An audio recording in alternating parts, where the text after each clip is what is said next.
किसानों के साथ समर्थन में उतरे हैं, कैसे देखती हैं? राजनीति जो कांग्रेस पार्टी और विपक्षी दल कर रहे हैं इस विषय को लेकर, वो अपने आप में दुर्भाग्यपूर्ण इसलिए है क्योंकि कांग्रेस का और विपक्षी दलों का दोगलापन जनता के सामने पहले ही आ चुका है।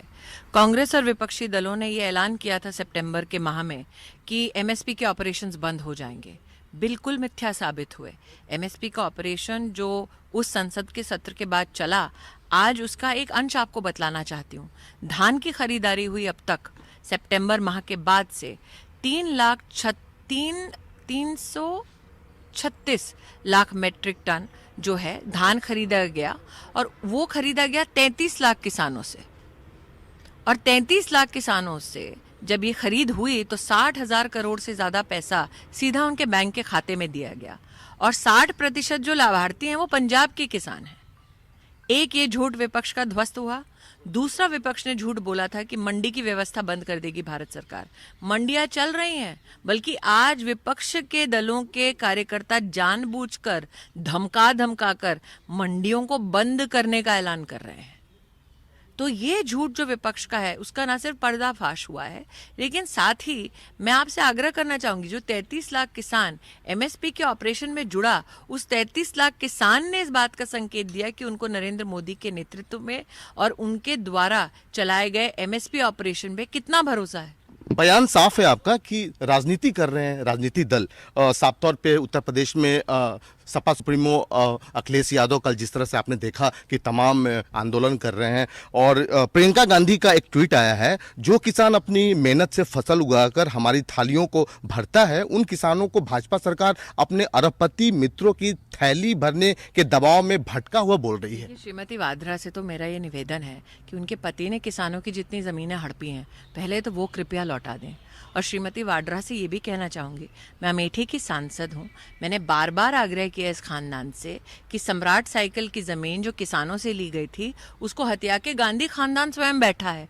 कम से कम शुरुआत करनी है नेकी की तो अपने खानदान से कर दें, और वहाँ पर जितनी ज़मीनें जब्त और हड़पी गई हैं किसानों की, कम से कम वो परिवार तो पहले किसानों की ज़मीन लौटाए। लेकिन आंदोलन का असर उत्तर प्रदेश में बहुत ज़्यादा दिख रहा है। जिस प्रकार से समाजवादी पार्टी के नेता हाथ में शस्त्र लिए उतर रहे हैं सड़कों पर, क्या ये पहली बार है कि उन लोगों ने इस प्रकार के तंत्र को और विशेषतः जो कानून व्यवस्था है उसको भंग करने का अपनी ओर से संकेत दिया है? योगी सरकार में इतनी काबिलियत है कि वो कानून व्यवस्था को बनाकर रखेंगे।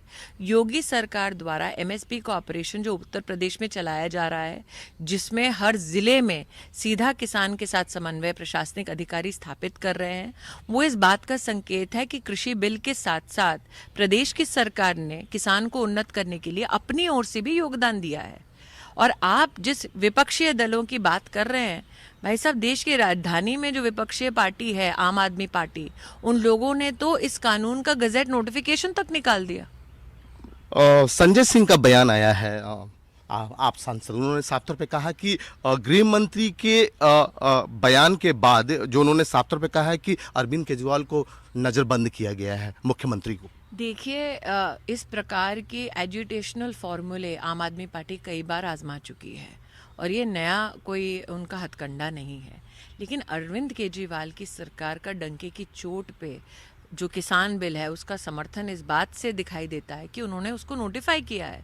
गजट नोटिफिकेशन जब भी कोई सरकार निकालती है, इसका मतलब प्रशासनिक और राजनीतिक स्तर पर उन लोगों ने उस कानून को समझा, स्वीकारा और इसीलिए प्रतिस्थापित किया प्रदेश में। तो पहले तो जाके वो अरविंद केजरीवाल से पूछे कि उनको ये पूरा का पूरा बिल मान्य था, इसलिए तो उन्होंने नोटिफाई किया बिल को। स्मृति जी, एक अंतिम सवाल, 5 राउंड की बातचीत हो चुकी है सरकार और किसान के बीच में, आपको लगता है कि मोदी सरकार बैकफुट पे है और कल लगता है कि क्या आर पार की लड़ाई है, निर्णायक बैठक होगी, कल कुछ सॉल्यूशन आएगा? देखिए, आप लड़ाई का दर्जा क्यों देते हैं वार्ता को?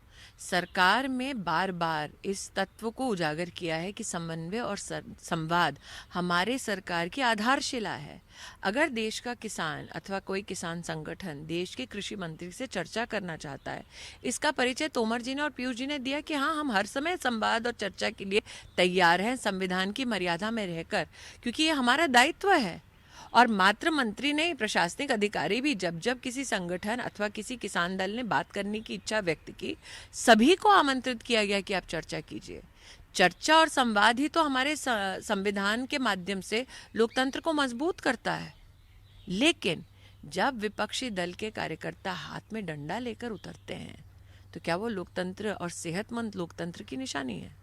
कल आपको लगता है कि कल इसका सॉल्यूशन आ जाएगा कुछ? सल्यूशन देश के किसान को, जब किसान बिल पारित हुआ, उसमें सरकार की प्रतिबद्धता झलकती है। मैं 2 अंशों में आपको उसका उदाहरण देना चाहूँगी। ये बिल जब पारित नहीं हुआ था तो धुले में एक किसान महाराष्ट्र में, जहाँ पर भाजपा की सरकार नहीं विपक्ष की सरकार है, वहाँ पर अपनी कॉर्न की खरीदारी के लिए, मक्के की खरीदारी के लिए जब उसने बेचा, उसको 3 लाख रुपए उसका बकाया था, जो जिसने खरीदा उसने चुकाया नहीं। जब ये कानून आया तो उसने इस कानून के सहारे से अपने भुगतान को सुनिश्चित करवाया। एसडीएम के पास जाकर उसने गुहार लगाई, कानून का सहारा लेकर अपनी रिकवरी की। और ये वो किसान है जो विपक्षी दलों के शासित प्रदेश में है। इससे बड़ा प्रमाण आपको क्या मिलेगा कि विपक्षी दल हुड़दंग बचा रहे हैं, लेकिन देश का छोटा किसान जो है वो इस कानून के माध्यम से सशक्त हो रहा है। तो क्या आप उस किसान को अपने कानूनी अधिकारों से वंचित रखना चाहेंगे सिर्फ इसलिए क्योंकि आपको अपनी राजनीतिक रोटी सेकनी है? आपसे बात करने के लिए शुक्रिया। धन्यवाद। केंद्रीय मंत्री स्मृति ईरानी ने साफ तौर पे कहा कि इस आंदोलन के बीच तमाम पार्टियां राजनीति करती नजर आ रही हैं। कैमरामैन राहुल के साथ पुष्कल, भारत समाचार, दिल्ली।